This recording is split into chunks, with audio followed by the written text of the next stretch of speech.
titulares de proyectos y los inversionistas en general, que se refiere a los grupos de presión, ustedes lo están viendo ahí, en la evaluación de los proyectos y particularmente la vinculación que tiene esto con el convenio 169 de la OIT, Organización Internacional del Trabajo.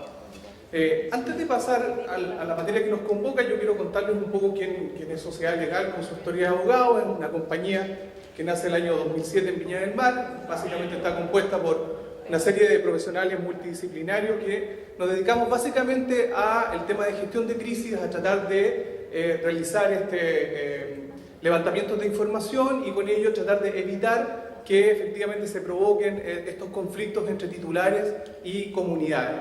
Desarrollamos nuestro trabajo fundamentalmente en tres áreas: un área corporativa, un área legislativa, que nos conduce también a desarrollar asesorías a parlamentarios, tanto en la Cámara de Diputados como en el Senado, en todo lo que es el íter del desarrollo de las leyes, y físicamente estamos presentes en Viña del Mar y en La Serena.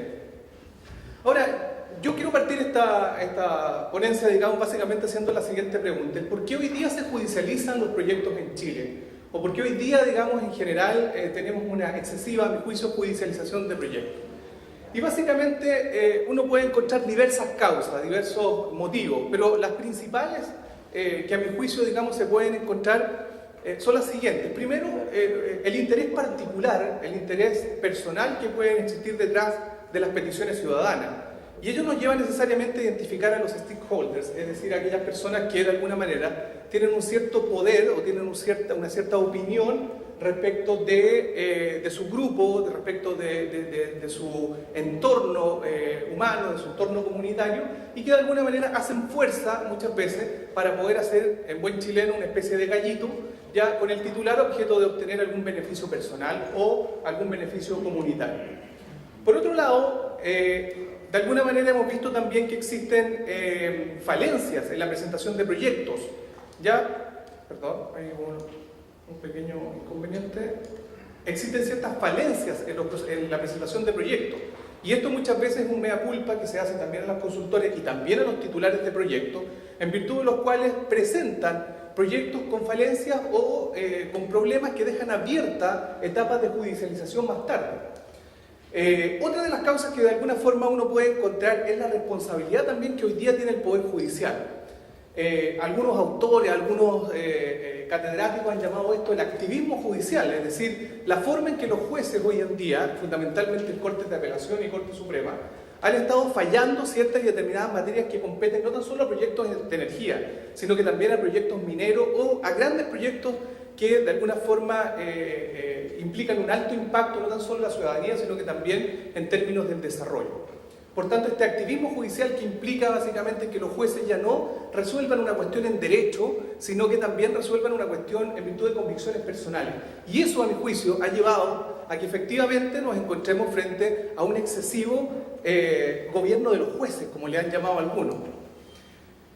Otra de las causas, y que quizás digamos también es una de las relevantes, es acerca de la pérdida, a mi juicio, de la potestad y de las competencias que tiene hoy día la autoridad ambiental.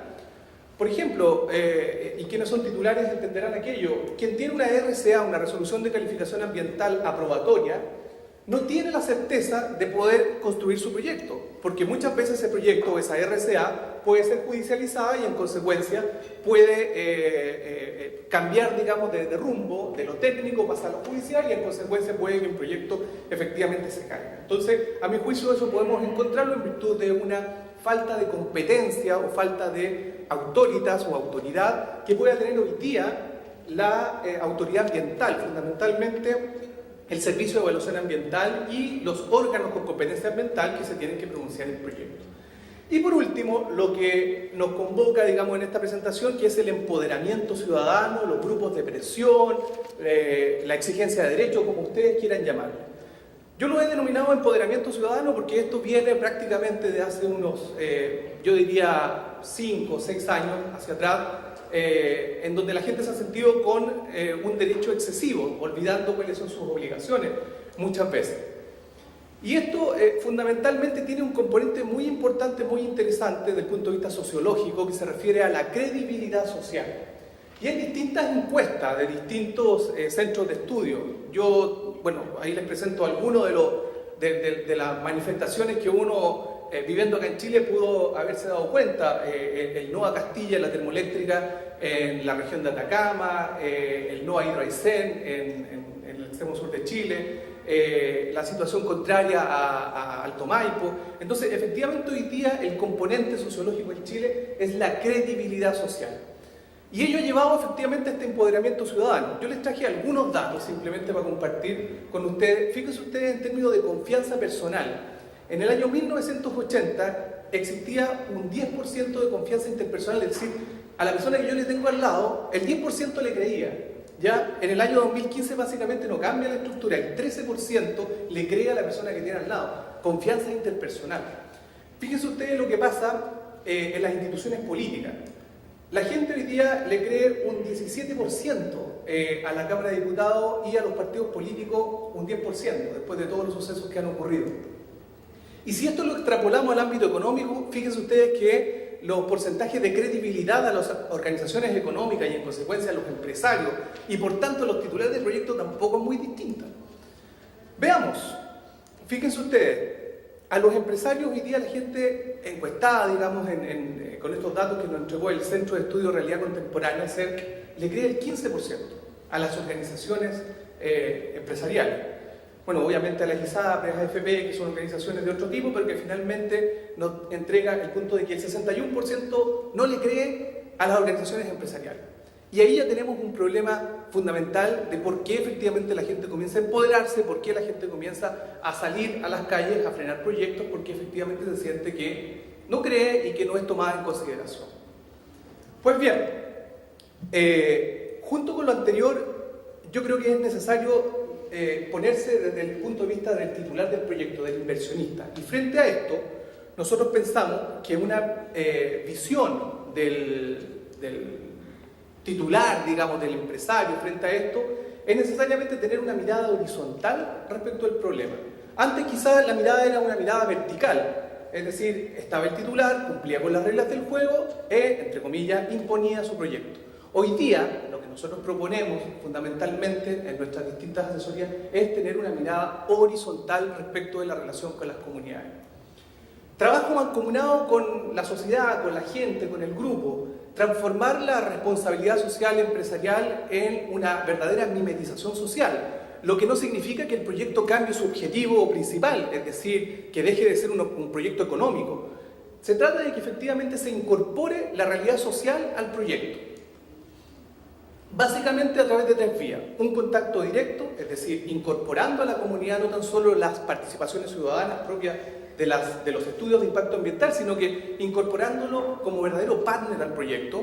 En segundo lugar, hacer una sinergia, digamos, generarlo una especie de aliado, es parte del proyecto, aquí todos ganan, se generan externalidades positivas para ambos.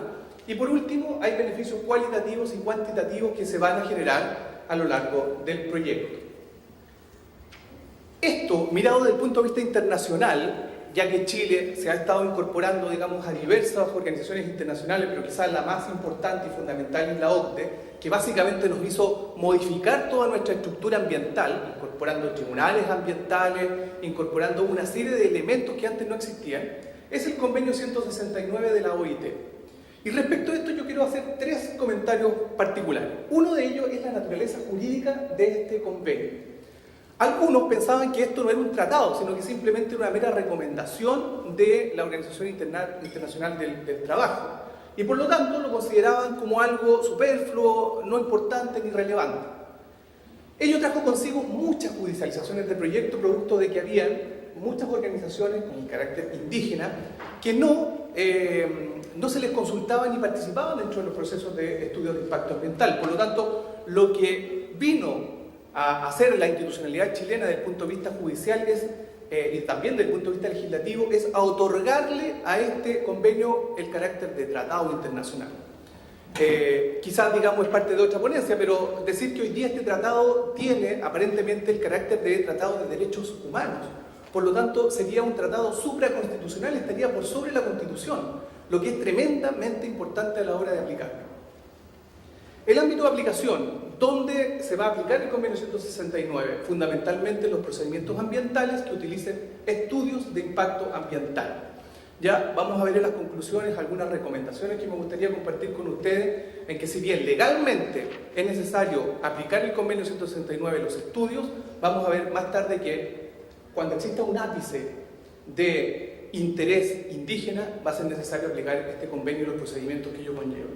Y por último, la Corte Suprema, que era parte del activismo judicial que yo les mencionaba y hablaba anteriormente, que no cambia mucho en relación al convenio 169. Quiero terminar con algunas opiniones y con ciertas, naturalmente, conclusiones al respecto y señalarle lo siguiente. A mi juicio, abordar este tema de relación de comunidades, de vinculación con las comunidades que existen hoy día en los distintos proyectos, importa necesariamente en tres grandes áreas. Una es la de carácter regulatorio, es decir, el Estado, a través del Ministerio de Energía, tiene que hacerse cargo de rayar la cancha y de darle certeza jurídica a los titulares. Uno de aquellos aspectos es el que ustedes están viendo ahí, que es la agenda de energía que ha lanzado el Ministerio de Energía, en donde uno de los componentes es precisamente la participación ciudadana y gestión territorial, digamos, espacio en donde nosotros tuvimos posibilidad de asesorar, digamos, al Ministerio en estos aspectos, en materia sobre todo de participación ciudadana y gestión territorial, y que hoy día el gobierno lo ha entendido de tanta importancia que efectivamente lo ha traducido en un documento como es la Agenda de Energía. Por otro lado, el aspecto judicial. Se han creado los tribunales ambientales. Opera el segundo tribunal ambiental en Santiago, opera el tercer tribunal ambiental en Valdivia, que resuelve controversias. Ya antes se usaba indiscriminadamente el recurso de protección, lo que hacía caer proyectos como veíamos anteriormente, Castilla, Hidroaicén, Punta Alcalde, Barrancones y otros. Hoy día todo eso está judicializado en los tribunales ambientales y se reserva el recurso de protección en materia ambiental exclusivamente para materias vinculadas con el artículo 19, número 20 de la Constitución. Pero hoy día al menos está rayada la cancha en materia judicial. Y por otro lado, en lo que conversa respecto del tema del convenio 169, señalar que primero es un tratado internacional, por tanto hay que darle ese carácter y esa importancia. En segundo lugar, respecto de la consulta indígena, esta tiene un carácter de autoejecutable, lo que significa de que tiene que ejecutarse inmediatamente, no hay que esperar una resolución, no hay que esperar un impulso estatal para poder ejecutar esta consulta indígena, se tiene que realizar dentro del procedimiento de estudio de impacto ambiental. Por otro lado, el Tribunal Constitucional no ha reconocido a este convenio como un tratado de derechos humanos. La Corte Suprema no se ha pronunciado al respecto. Sin embargo, la doctrina y la práctica han considerado a este tratado, a este convenio 169, como un convenio, como un tratado de derechos humanos que, como les explicaba anteriormente, sería un tratado supraconstitucional, por lo tanto tendría una aplicación en todos los casos. Ya, lo que es naturalmente bastante interesante, digamos, a la hora de aplicar las normas del artículo del convenio 169. Por otro lado, la Corte Suprema ha estimado que se cumple con la consulta indígena del convenio 169 en la medida en que se produzca la etapa de participación ciudadana en un estudio de impacto ambiental. Eso nos dice la Corte Suprema, que es el máximo tribunal que existe en la República. Por lo tanto, queda preguntarse qué pasa en aquellos procedimientos ambientales en donde se desarrolla una declaración de impacto ambiental. ¿Qué ocurre con la consulta indígena? ¿Es necesario aplicarla? ¿Es necesario consultarla? ¿Es necesario, digamos, incorporarla a esta declaración de impacto ambiental? A criterio de la Corte Suprema pareciera que no. Sin embargo, en la práctica, y es una recomendación, tal cual como se señala ahí, que nosotros generalmente le hacemos a nuestros clientes, es que cada vez que exista un interés indígena, un interés de alguna comunidad que la ley de CONADI en este caso considere como agrupación indígena, en un proyecto cualquiera sea su naturaleza, es necesario realizar la consulta y la participación ciudadana que establece el estudio de impacto ambiental. De otra forma, es perder tiempo, perder dinero y muchas veces perder probablemente el proyecto. Por último, para ya ir finalizando, ¿cuál es el efecto práctico hoy día del convenio 169 de la OIT? es básicamente haberle otorgado una relevancia nunca antes vista en nuestra legislación a los pueblos indígenas, ya al momento de evaluar proyectos. O sea, hoy día, como ustedes bien saben, a través de esta vía se pueden paralizar proyectos muy importantes, de muchos millones de dólares, los que naturalmente dejan en ascuas a toda la institucionalidad. Y no saberlo, o no aconsejarlo, o no aplicarlo en el momento adecuado puede precisamente traer nefastas consecuencias. También como un recordatorio debe considerarse, digamos, de que el convenio 169 es mucho más exigente de lo que actualmente se está aplicando. Por lo tanto, hacia el futuro, uno va a tener que tener mucha relevancia, digamos, en las interpretaciones que se van a venir respecto de este convenio. Hoy día recién estamos aplicando y estamos viendo las primeras interpretaciones de los tribunales chilenos y de las organizaciones con competencia ambiental. Pero más adelante, este convenio va a tener tanta relevancia, cuando se aplique, digamos, en su real magnitud, es que las interpretaciones van a ser también muy, muy complejas. En consecuencia, es necesario tener una mirada muy amplia, es necesario tener una mirada muy técnica además, y a mi juicio, digamos, la vinculación y la presión ciudadana hoy día llegó para quedarse, de tal manera que vamos a tener que convivir titulares, consultores y comunidades en una especie de, digamos, reuniones constantes a objeto de determinar que efectivamente estas partes son integrantes de un todo para llegar a un objetivo final. Eso es lo que les quería comentar. Muchas gracias.